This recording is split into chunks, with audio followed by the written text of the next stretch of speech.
Bismillah. Assalamualaikum warahmatullahi wabarakatuh.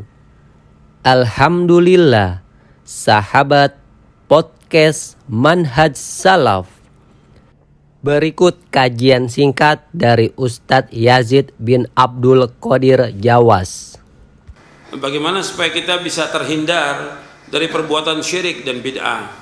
Ya, untuk bisa terhindar dari perbuatan itu, ya kita harus belajar dulu. Itu yang paling penting, kita belajar agama ini, Quran dan Sunnah ala fahmi salaf. Sibukkan diri kita dengan ilmu. Jadi kepada seluruh yang hadir dan juga kepada seluruh pendengar Radio Roja dan juga pemirsa TV Roja yang mudah-mudahan semuanya dirahmati oleh Allah Ta'ala, antum berusaha bagaimana belajar agama yang benar. Datang ke majelis ilmu. Jadi nggak cukup dengan mendengarkan Radio Roja atau TV Roja, nggak cukup. Yang dikatakan ilmu itu datang ke majelis ilmu. Karena beda, antum duduk di majelis ilmu dengan dengarkan radio atau mendengarkan TV, beda. Kalau datang ke majelis ilmu, jelas kita duduk, datangnya jalannya kita itu mendapatkan pahala ke majelis ilmu. Kemudian duduk di masjid Allah ini mendapatkan barokah, dihadiri oleh malaikat. Dihadir malaikat, didoakan juga oleh malaikat. Makanya harus datang ke majelis ilmu, belajar Quran dan Sunnah ala fahmi salaf. Kemudian yang kedua, kalau disebutkan belajar Quran Sunnah fahmi salaf, yang kedua cari guru yang benar. Ini faktor guru juga menentukan.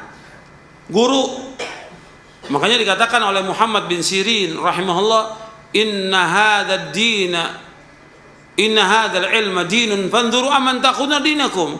Inna hadzal ilma din, sesungguhnya ilmu ini agama. Fanzuru amman takhuduna dinakum, adalah kalian melihat kepada siapa kalian belajar. Kalian belajar kepada siapa? Gurunya siapa? Dia ngerti nggak akidah, ngerti nggak manhaj, ngerti nggak pemahaman yang benar. Itu dulu. Banyak yang membuat juga orang itu sesat. Ya, yang pertama tadi, yang poin pertama tadi, nggak belajar dia, ngikut orang banyak. Yang kedua, dia belajar sama guru yang nggak jelas, manhajnya nggak jelas, pemahaman yang nggak jelas. Seperti yang kita lihat sekarang banyak orang. Kan juga banyak juga orang yang menisbatkan dirinya kepada salaf, banyak juga. Tapi pada hakikatnya akidahnya nggak benar, manhajnya nggak benar. Orang-orang hizbiyin, harakiyin dan yang lainnya. Nggak boleh. Kita kalau mau belajar, lihat dulu dia. Dia ini dulu belajar kepada siapa dan apa kitab yang dikaji. Bagaimana pembahasan dia, benar atau tidak, lihat. Inna hadzal ilma din fanzuru amman takhuduna dinakum. Juga lihat bagaimana tentang ibadahnya. Sampai dulu orang kalau mau belajar, lihat dulu dia. Ini orang nih benar enggak akidahnya, manhajnya benar atau tidak. Salatnya dilihat dulu, salatnya benar apa tidak. Salatnya dilihat. Kalau salatnya baik, benar dia salatnya, baru mereka duduk untuk belajar. Seperti itu. Enggak seperti sekarang orang dengar ceramahnya enak, retorikanya bagus, belajar. Akhirnya lama-lama apa? Sesat. Ada orang belajar kepada orang yang baru tobat. Gimana? Akal yang mana bisa terima? Apalagi syariat. Syariat juga nggak terima. Orang baru tobat, nggak punya ilmu, orang datang dengerin ceramahnya. Ini orang bodoh. Belajar kepada orang yang alim, yang menguasai Quran dan Sunnah fahmi salaf. Bukan kepada orang yang baru tobat. Bukan. Jadi ini harus, nggak boleh kita belajar dengan ahlul bidah, tidak boleh, selama-lamanya nggak boleh. Bab Nabi bersabda, inna min asyratis sa'a ayyul tamasal ilmu indal asagir. Di antara tanda kiamat yaitu orang belajar kepada ahlul bid'ah. Al asagir yaitu ahlul bid'ah. Enggak boleh kita belajar dengan ahlul bid'ah, selama-lamanya enggak boleh. Jadi harus, ini diriwayatkan oleh Imam Abdullah bin Mubarak dan juga yang lainnya. Dikatakan oleh Imam Abdul Mubarak bahwa al asagir yaitu ahlul bid'ah. Jadi yang pertama tadi kita harus belajar. Yang kedua, cari gurunya yang benar.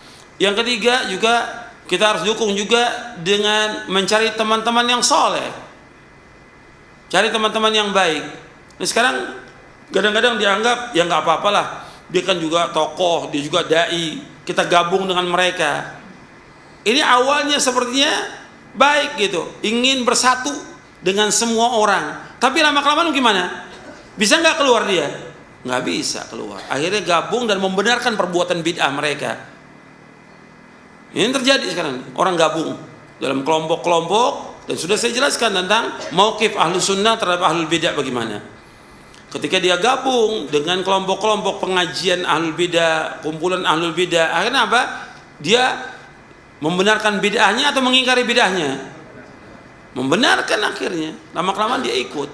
Makanya ibu yang bertanya dan juga kepada semua yang hadir dan juga semua pendengar dan pemirsa TV Roja, jangan ikut dalam pengajian-pengajian bid'ah, nggak boleh. Nggak boleh gabung dengan mereka, nggak bisa. Mereka disuruh ngaji sama kita juga nggak mau. Kok kita gabung dengan mereka? Nggak boleh.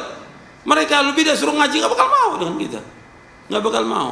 Tapi tetap kita mendakwakan mereka, harus mendakwakan. Dakwah ahli bidah tetap dakwah. Tapi gabung kumpul dengan mereka tidak. Kalau dakwah bisa kita dakwah.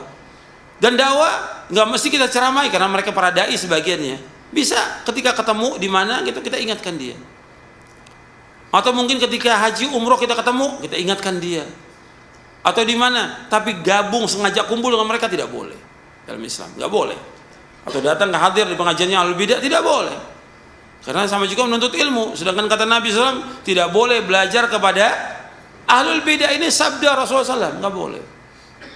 Itu yang ketiga. Jadi harus perhatikan, nggak boleh kita duduk dengan ahlul bidah, nggak boleh bermajlis dengan ahlul bidah, nggak boleh juga kita gabung dengan ahlul bidah, nggak boleh hadir pengajian ahlul bidah selama-lamanya, nggak boleh. Lagi perkumpulan-perkumpulan mereka nggak boleh.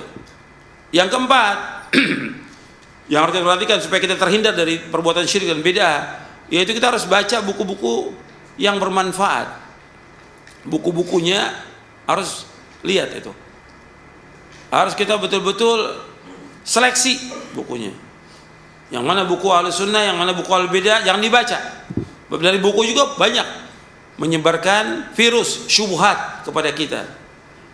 Termasuk buku juga jangan antum baca di media sosial itu. Itu banyak syubhatnya, banyak juga fitnahnya, banyak juga kesesatannya banyak. Kadang orang baca akan penasaran, ini bagus nih omongannya, masya Allah, nggak taunya sesat. Ingat bahwa syubhat itu luar biasa indahnya, tapi hati manusia lemah. Kata Imam Adz-Dzahabi, al-qulubu dha'ifa wa syubha khattafa. Hati manusia lemah dan syubhat itu menyambar. Jadi baca yang kita lihat itu, perhatikan itu. Karena nggak bisa kita seleksi yang di media sosial. Bahkan kadang-kadang yang nulis juga doktor. Kita pikir wah ini bagus ini, bahasanya indah, katanya menyesatkan manusia. Menyesatkan manusia dari siratal mustaqim. Makanya kita hati-hati. Makanya kita tanya kepada guru kita yang betul-betul tahu tentang akidah yang benar, mana yang tanya. Fas'alu ahla dzikri in kuntum la ta'lamun. Antum lebih banyak sibukkan dengan baca Quran, baca tafsirnya, baca hadis Nabi daripada antum baca media sosial. Enggak ada manfaatnya. Ada sedikit manfaatnya, tapi yang banyak tidak manfaat. Dan banyak juga orang-orang yang berusaha untuk mengadu domba, banyak di situ. Yang menyebarkan syubhat sangat banyak, bukan sedikit. Hati-hati. Karena ada orang-orang yang dia nggak belajar, nggak ngaji, nggak duduk masih ilmu, tapi apa? Bacanya apa? Di media sosial. Jadi Ustadz Google. Ini rusak yang seperti ini. Na'udzubillah. Ini menyesatkan manusia nantinya. Belajar Quran, baca Quran setiap hari, baca hadits Nabi setiap hari, selamat nanti. Insyaallah. Kalau nggak paham tanya kepada guru. Kemudian yang terakhir yaitu cari teman-teman yang baik, teman-teman yang soleh.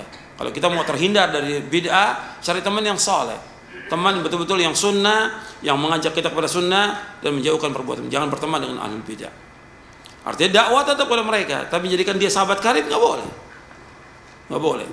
Ini untuk kita selamat, karena jalan selamat itu betul-betul panjang dan jauh perjalanan selamat. Sedangkan kesyirikan, bid'ah, kesesatan cepat sekali.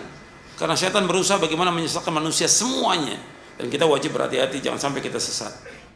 Yuk sahabat, bantu sebarkan dakwah salaf. Semoga dakwah ini bisa terus berkembang.